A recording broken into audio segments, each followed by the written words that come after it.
Hello, kakabsat! It's me, your balasang nga Ilocana na nagmula sa kabalugaan na nagtungo sa kapatagan upang makamit ang mga pangarap. Another day, another vlog manen! Buhay students! For me, hindi lang ito about sa grades. It's about learning how to stand on your own. Kahit pagod ka na, kahit minsan gusto mo nang sumuko.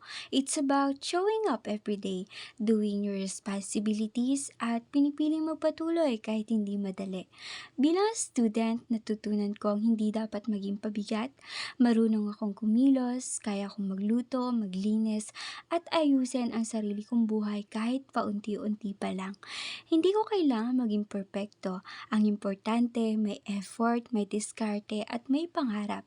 Kasi para sa akin, ang pagiging student, hindi lang paghahanda sa future.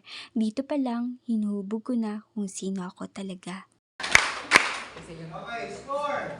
Score reveal. You got 11. Charet.